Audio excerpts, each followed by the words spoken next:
NEET exam విషయంలో జరిగిన చాలా పెద్ద ఆందోళన, నిరసన అలాగే ఈ మధ్యకాలంలో మనం ఎప్పుడు కూడా చూడలేదు.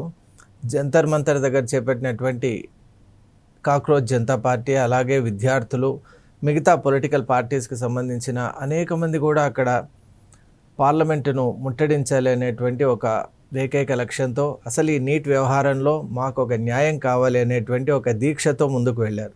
మరి ఈ ఉదంతంలో మనం చూసాం అనేక రకాలైనటువంటి ట్విస్ట్స్ అండ్ టర్న్స్ కూడా చూసాం. అలాగే ఒకవైపు ప్యారలల్గా సోనం వాంగ్చుక్ యొక్క 26 రోజుల దీక్ష కూడా మనం చూసాం, అంటే నిరాహార దీక్షను కూడా.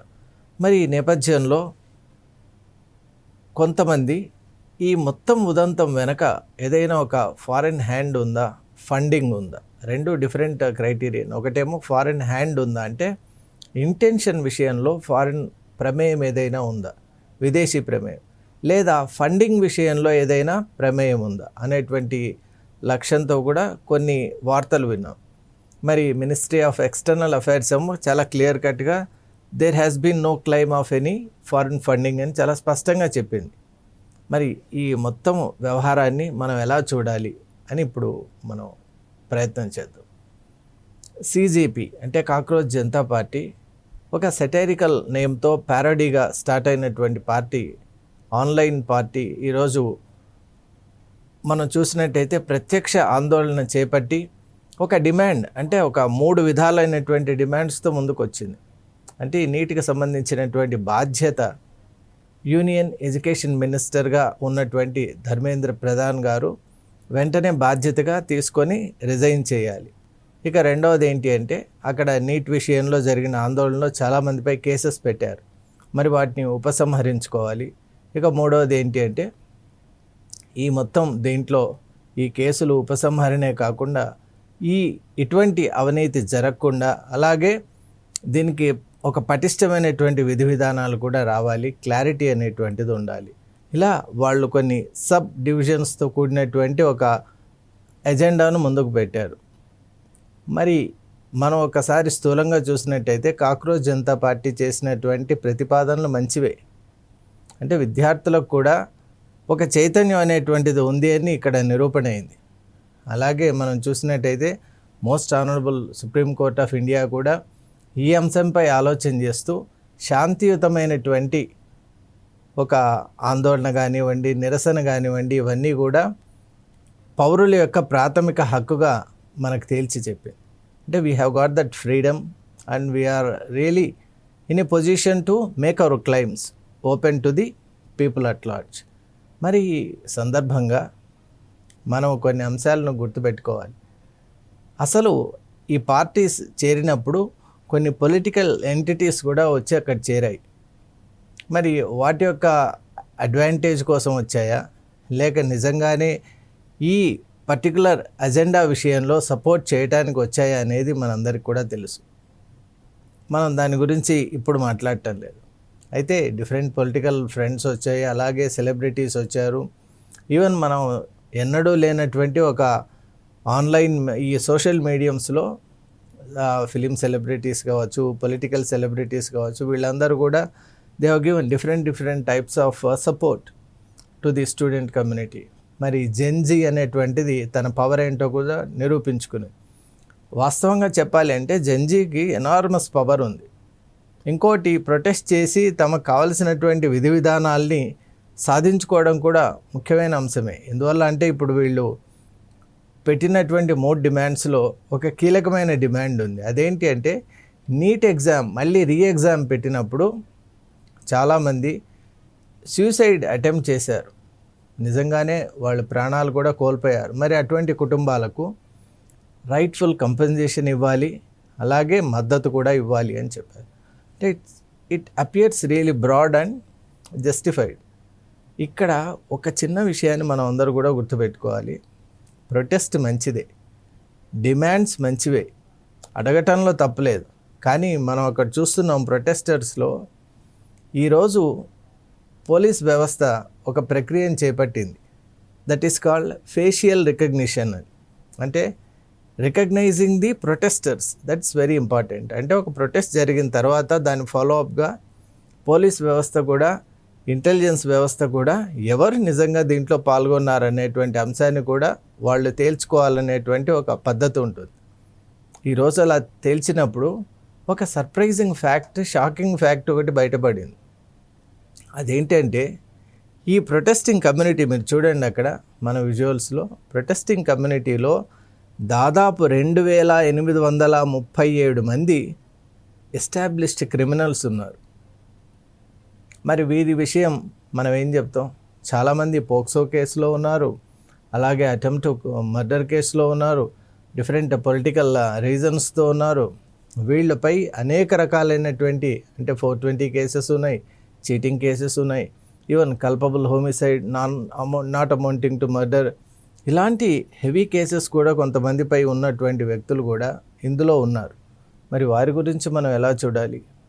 అందుకే ఒక ప్రొటెస్ట్ జరుగుతుంది అన్నప్పుడు మెయిన్ ఆబ్జెక్టివ్ ఏదైనా సరే గ్రూప్ ఎవరు అనేది కూడా మనకు చాలా ముఖ్యం. ప్రొటెస్ట్ ఎంత ముఖ్యమో ప్రొటెస్టెంట్స్ కూడా అంతే ముఖ్యం. ఈ సూక్ష్మాన్నే మనకు సుప్రీంకోర్టు తెలియజేసింది. అది అర్థం చేసుకోలేక సుప్రీంకోర్టు ఇటువంటి ఆందోళన జరుగుతూ ఇట్లా వీళ్ళపైన బాష్పవాయు ప్రయోగం చేయడం, అలాగే sometimes they were beaten up very badly and sometimes we have got some images, అంటే a police officer showing AK-47 towards a student అని కూడా మనం చూసాం. అంటే these are the extreme cases which need to be condemned, దాంట్లో ఏమీ doubt లేదు. మనం శాంతియుతంగా ఎవరైతే నిజమైనటువంటి విద్యార్థులు కానీ పొలిటికల్ ఫ్రెండ్స్ కానీ వీళ్ళు పోరాటం చేస్తున్నప్పుడు అడ్డుకోవడం అనేటువంటిది కూడా తప్పే. కానీ in the guys of protesters criminals వచ్చారనుకోండి, మరి వాళ్ళని ఎలా కంటైన్ చేయాలి? అసలు ఇవన్నీ చూస్తుంటే ఏమనిపిస్తుందంటే, మనం ఇంతకుముందే అనుకున్నాం మినిస్ట్రీ ఆఫ్ ఎక్స్టర్నల్ అఫైర్స్ కూడా ఫారిన్ ఫండింగ్ గురించి క్లెయిమ్ ఎక్కడా లేదు అని స్పష్టం చేసింది. That's a different scenario. కానీ foreign inclination and a kind of distant influencing ఉందేమో అన్నటువంటి భావనలు కూడా చాలా స్పష్టంగా కనిపిస్తున్నాయి. ఎందువల్ల అంటే ఈరోజు మనం చూసినట్టయితే మన చుట్టుపక్కల అంతా కూడా మన immediate neighbour Pakistan is waiting for a situation.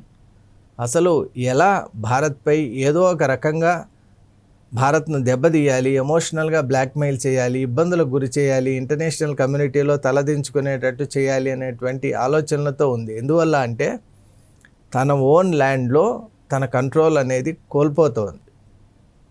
మనం చూసాం వాటర్ క్రైసిస్ వల్ల పాకిస్తాన్లో ఇరిగేషన్ అనేది తక్కువైపోయింది, హైడ్రో ఎలక్ట్రిక్ పవర్ జనరేషన్ అనేది తక్కువైపోయింది, అలాగే అగ్రికల్చరల్ ప్రొడ్యూస్ అనేది తక్కువైపోయింది. రైతుల నిరసనలు, అలాగే ఇన్ఫ్లేషన్ అంటే విపరీతమైనటువంటి ధరలు, ఆకాశాన్ని అంటే ధరలు మనం పాకిస్తాన్లో చూస్తున్నాం. కామన్ మ్యాన్కు కావలసిన కనీస వసతులు కూడా లేనటువంటి ఒక పరిస్థితిని అక్కడ మనం చాలా స్పష్టంగా చూస్తున్నాం. మరొక వైపు ఇటు ఆఫ్ఘన్ బార్డర్లో చూస్తే ఆఫ్ఘన్ తాలిబాన్స్ ఎవరైతే ఉన్నారో వాళ్లకు పాకిస్తాన్ ఆర్మీకి మధ్య ఇంటెన్స్ అండ్ బిట్టర్ ఫైట్ అనేది ఈరోజు కూడా మనం చూస్తున్నాం. అలాగే మరొక వైపు చూసినట్టయితే internal crisis, Baloch liberation front BLF ఏదైతే ఉందో ఎంటైర్ బలూచిస్తాన్ కూడా కైవసం చేసుకునేటువంటి ఒక మోడ్లో ఉంది. ఇప్పుడు పాకిస్తాన్ ఆర్మీ అటు వెళ్ళాలంటే కూడా భయపడుతోంది. మరి ఈ నేపథ్యంలో POKలో కూడా మనం చూసినట్టయితే పాక్ ఆక్యుపైడ్ కాశ్మీర్ అంటే గిల్గిస్తాన్ అండ్ బాల్టిస్తాన్ ఈ ఏరియాస్లో ఆజాద్ కాశ్మీర్ అని ఏదైతే అంటారో, మరి ఆ ఏరియాస్లో మనం చూస్తే శాంతి అనేటువంటిది ఏమాత్రం కూడా లేదు. మరి ఇలాంటి ఒక సందర్భంలో పాకిస్తాన్ ఇంటర్నల్ క్రైసిస్ ఉంది కాబట్టి దాన్ని కప్పిపుచ్చుకోవడానికి భారత్ వైపు ఏదైనా ఒక రకంగా భారత్ను దెబ్బతీయాలి అని చూస్తూ ఉంటుంది. అప్పుడు ఇలాంటి ప్రొటెస్ట్లు జరుగుతున్నటువంటి సందర్భం దానికి చాలా ఉపయుక్తంగా ఉంటుంది. కాబట్టి కొంతమంది ఒపీనియన్ ఏంటంటే maybe some kind of ideology transfer, ఇప్పుడు ఫండ్స్ ట్రాన్స్ఫరే కానవసరం లేదు, ఐడియాలజీ ట్రాన్స్ఫర్ కూడా ఉండొచ్చు. కాబట్టి అలాంటిది ఏదైనా జరిగి ఉండే ఆస్కారం ఉండొచ్చు అని అభిప్రాయపడుతున్నారు. ఇది అభిప్రాయం మాత్రమే, ప్లీజ్ మైండ్ ఇట్. ఇంకోటి ఏంటి అంటే ఖలిస్తాన్ ఫ్యాక్టర్ కూడా మనం చూసాం. ఈ మధ్య కాలంలోనే కెనేడియన్ గవర్నమెంట్ చాలా స్పష్టంగా, వాళ్ళ రాయల్ మౌంట్ పోలీస్ చాలా స్పష్టంగా చెప్పింది,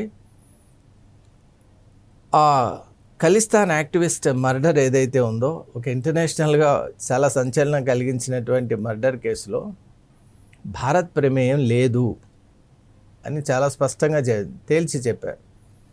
కాబట్టి కొన్ని గ్రూప్స్, అంటే రెవల్యూషనరీ గ్రూప్స్ అని ఉంటాయి కదా, అవి ఖలిస్తాన్కి సంబంధించి కానీ లేదా ఇటువంటి యాక్టివిటీస్లో ఇంట్రెస్ట్ ఉన్నటువంటి గ్రూప్స్ కానీ might have influenced such protests అని కూడా మనం చూస్తున్నాం. మైట్ హ్యావ్ ఇన్ఫ్లుయెన్స్డ్ ఎందువల్ల అంటే కొంత ఫారిన్ ప్రభావం అనేటువంటిది ఉంటుంది అనేటువంటి అభిప్రాయం చాలామందిలో ఉంది. కాబట్టి ఈ క్వాంటమ్ ఆఫ్ ది ప్రొటెస్ట్ కూడా మీరు చూడండి, ఆ జరిగిన విధానం చూడండి, ఇవన్నీ చూస్తే అలాంటి అభిప్రాయం వస్తుంది. కానీ భారత ప్రభుత్వాన్ని మాత్రం అందరం అభినందించాలి. ఎందువల్ల అంటే ఈ క్రైసిస్ను ఎంత చక్కగా ఒక ముగింపు దశకు తీసుకొని వచ్చినటువంటి విధానం మాత్రం చాలా అద్భుతంగా ఉంది.